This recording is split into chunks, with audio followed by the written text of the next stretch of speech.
பத்திரிகையாளர்களுக்கு எதிரான தேவையற்ற அவதூறு வழக்குகளை அனுமதிக்கக்கூடாது என கீழமை நீதிமன்றங்களுக்கு கேரள உயர்நீதிமன்றம் உத்தரவு.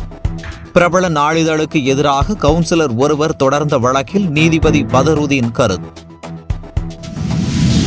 அறிமுகம் இல்லாத ஒருவரின் வங்கிக் கணக்கிற்கு பணம் அனுப்புவது பெறுவது போன்ற செயலில் ஈடுபடுபவர்களின் வங்கிக் கணக்கு ரத்து செய்யப்படும்.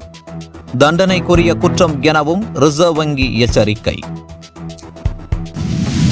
பாரிஸ் ஒலிம்பிக் இறுதிப் போட்டியில் எடை அதிகரிப்பு காரணமாக அனுமதி மறுக்கப்பட்ட வினேஷ் போகத் நாடு திரும்பினார். தனக்கு வெள்ளிப் பதக்கம் வழங்க கோரி சர்வதேச விளையாட்டு தீர்ப்பாயத்தில் செய்த முறையீட்டில் இன்று தீர்ப்பு.